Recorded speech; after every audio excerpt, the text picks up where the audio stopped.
Welcome back. This is WION Speed. Let's get you all the top stories we are tracking at this hour.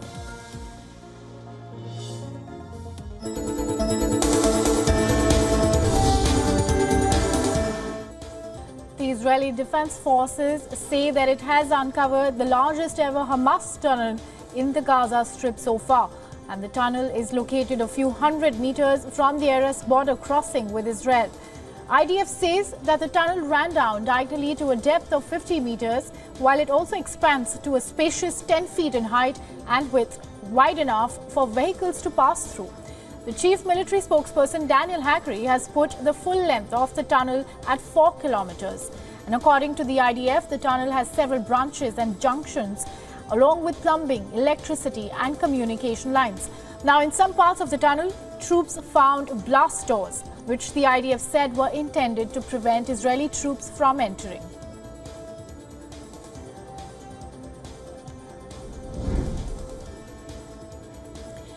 The Israeli military says that signs reading SOS and help 3 hostages in Hebrew were found on the walls of a Gaza building where 3 Israeli hostages had been hiding before they were mistakenly killed.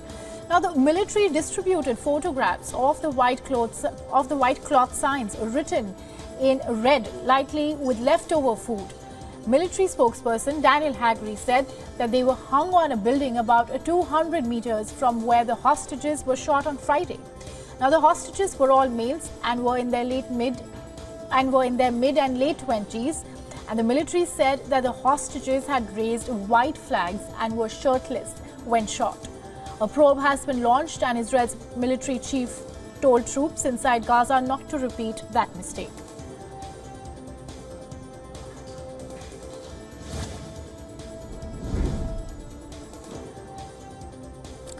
Israel has opened the Kerem Shalom border crossing with the Gaza Strip, allowing the first entry of aid through the crucial channel into Gaza for the first time since the outbreak of the war. Now, according to reports, the decision to open the border crossing has been approved by the Prime Minister, and the move specifically permits the transfer of humanitarian aid from Egypt into Gaza. Officials said that the opening was made in order to abide by the terms of the hostage release agreement that was signed and carried out in November. Now, under this agreement, Israel is committed to facilitating the daily entry of 200 truckloads of food and humanitarian aid. However, only 100 trucks managed to pass through Rafah and between Egypt and Gaza each day.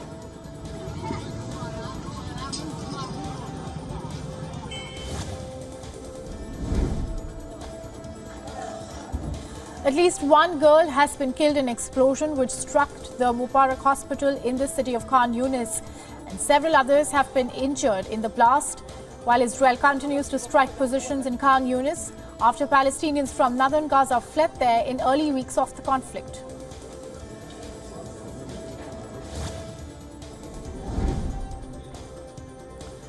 North Korea fired at least 1 ballistic missile just hours after it fired a short-range ballistic missile on Sunday night. Now, Japan's defense ministry said that it was an intercontinental ballistic missile class that had a potential range covering all of the United States.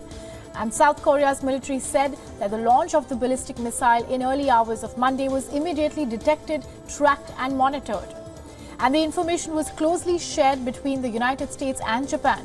And according to the South Korean Joint Chiefs of Staff, the short-range missile was launched towards the sea off North Korea's east coast and flew about 570 kilometers before falling in the ocean.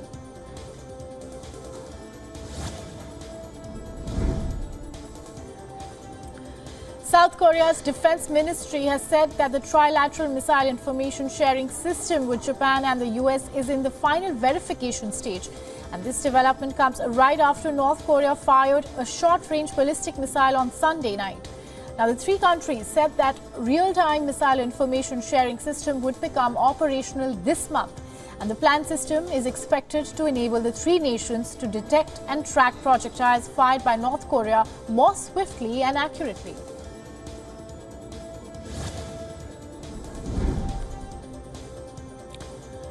Russia claims to have Ukrainian offensive in multiple directions, while Kyiv claims that its forces had attacked various Russian targets in the previous 24 hours. Now, according to the Russian Defense Ministry, its forces had repelled the Ukrainian offensive in Kupiansk and other directions.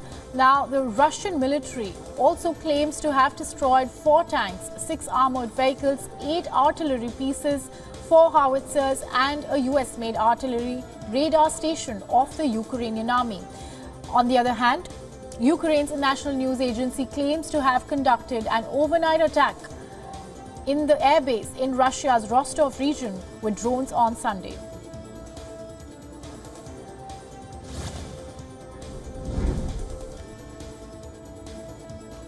Security is tight outside the Hong Kong court as media tycoon and pro-democracy activist Jimmy Lai arrives at the court to face his biggest trial to date. The 76-year-old can face life imprisonment over his charges under Beijing's national security law.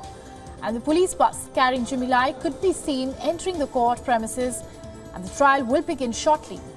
Lai gained popularity as a fierce critic of the Chinese Communist Party in Hong Kong, and he has often made headlines for his involvement in Hong Kong's umbrella movement protests in 2014. Now, Western nations have slammed the Beijing-backed charges and the trial, and the proceedings of the case are set to be highly publicized.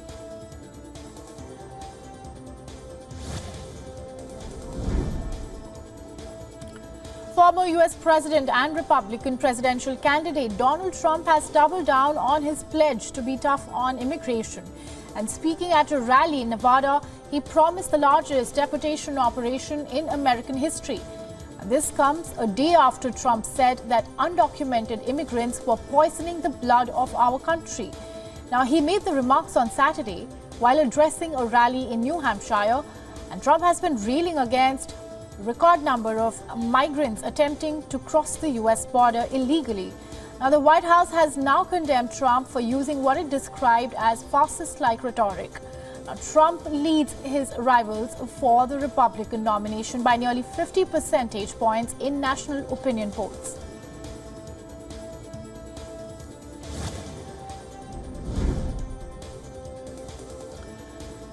A car crashed into a Secret Service vehicle attached to Joe Biden's motorcade in Delaware on Sunday.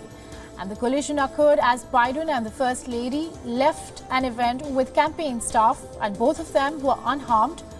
The US president was caught looking surprised by the sound before he was rushed into the vehicle where his wife was already seated. The Bidens were then driven out of the site, and the footage showed Secret Service agents escorting Biden to his car after the impact.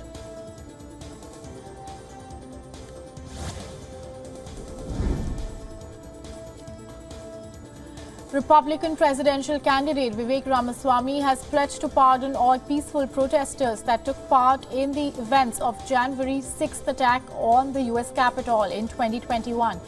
And at the Turning Point Action Conference, Ramaswamy said that the attack looks not just like an intelligence failure, but an intentional intelligence failure. And apart from forgiving the Capitol Hill protesters, Ramaswamy has also batted for pardoning Trump. According to polling and analysis websites, Ramaswamy has the support of 4% of Republican primary voters, while Trump is the lead with roughly 63% support.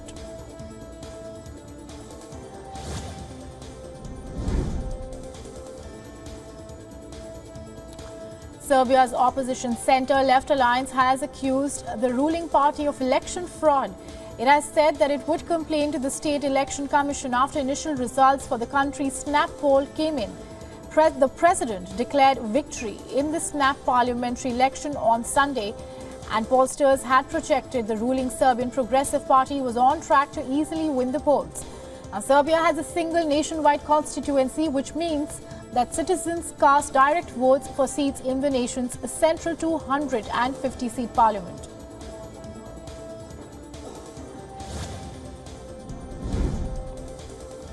Chile has rejected another draft of a new constitution today, and after the referendum delivered clear majority support for the prevailing charter. This is the second draft statute that people have rejected since September 2022. Now, more than 55.75% voted against the draft, while 44.25% stamped their approval. The latest version was overseen by a committee led by the far-right Republican opposition. Now, the leftist president said that this is his last attempt to reform the constitution, and the government had adopted a neutral position on the opposition-led outline. Now, this is the second draft constitution in as many years that voters have rejected to replace its current text.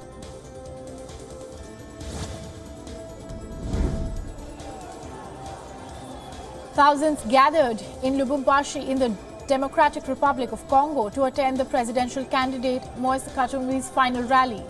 Now, the country is headed to elections on December 20th, and almost 44 million people are registered to vote in an election.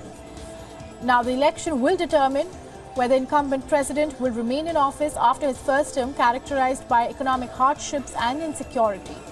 Now, in 2028, he was prevented from entering the country in time to submit his candidacy for the presidential election, but this time his chances have been boosted by the backing of 3 candidates that have dropped out of the race.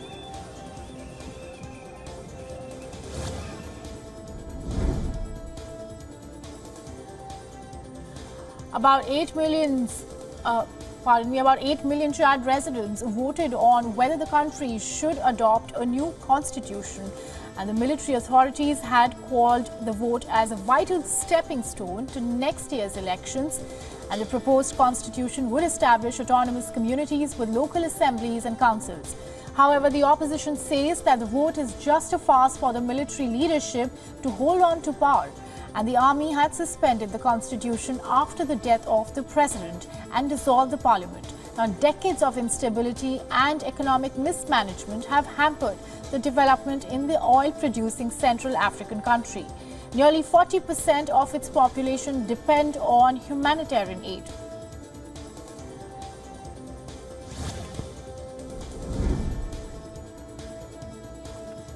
Twelve people been killed in an attack at a holiday party in the central Mexico. Now, the attack took place at dawn in the town when an armed group opened fire on partygoers attending, and its posada is a traditional Mexican party held in the days leading up to Christmas. And locals said that they heard gunshot wounds and saw people running on the street. And the State Attorney General's office has said that more details about the attackers are yet to be ascertained.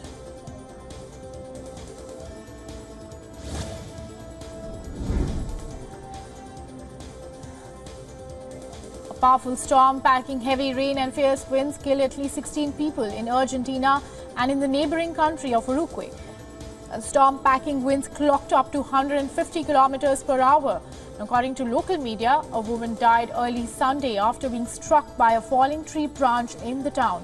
13 others died on Saturday and after a wall collapsed during the storm.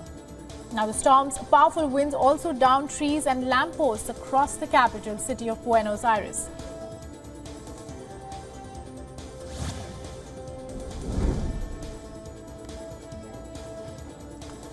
Record rainfall is causing widespread flooding in far north Queensland in what authorities expect will be the Australian region's worst ever flood. Thousands have been evacuated while many remain stranded. And extreme weather driven by a tropical cyclone has dumped a year's worth of rain on some areas. Images from the region show planes submerged at the airport. A crocodile is also seen in the middle of the town and people fleeing homes in boats. Now, Queensland police said that they conducted around 300 rescues overnight with the help of various emergency services.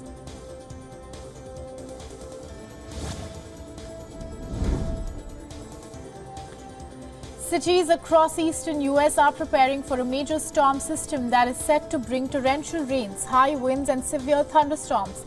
The storm system is making its way up to the Atlantic coast after wreaking havoc in Florida over the weekend. The storm system developed in the Gulf of Mexico and lashed parts of Florida, bringing heavy rain. Photos and videos shared online showed Miami drenched in rain. Now, the famed Ocean Drive remained empty except for passers-by and tourists excited to take on the waves. The weather caused the cancellation of boat parades and other holiday events, and more than 35,000 homes and businesses in Florida and Georgia were left without power due to the storm.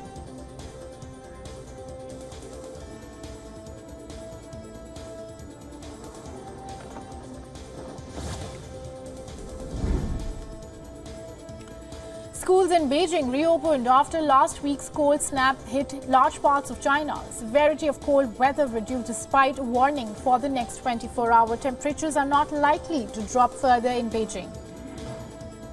Mercury in parts of China hit their lowest levels since the records began.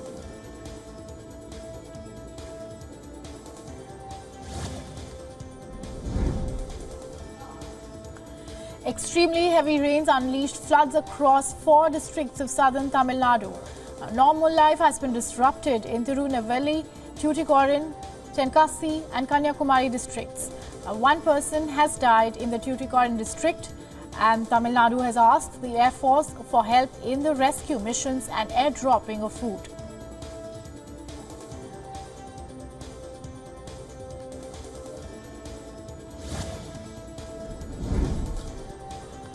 China's state media said, citing officials of the Chinese Communist Party's Finance and Economy Office, said that the country's economy is expected to see more favorable conditions and more opportunities than challenges in 2024. Now, the report said that the macroeconomic policies will continue to provide support for economic recovery, and the official detailed readout of the annual Central Economic Work Conference held from December 11th to 12th said that the top leaders had set achievable economic targets for the following year.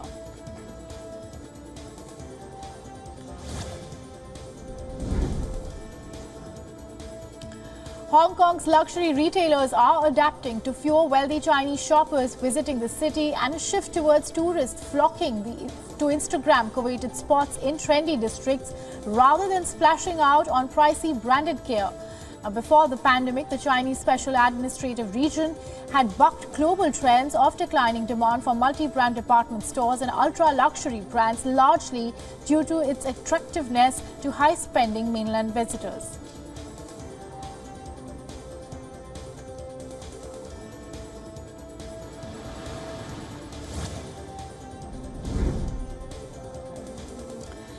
Citigroup's plan to set up a wholly owned securities business in China. It's taking longer than expected because the bank needs more time to comply with the country's data laws, according to a report by Bloomberg News. The bank is now looking to start the China securities business around the end of 2024 at the earliest. While no timetable had been set, Citigroup had internally estimated the license would be in place in mid-2023. Citigroup is betting on expansion plans in China for its long-term growth targets.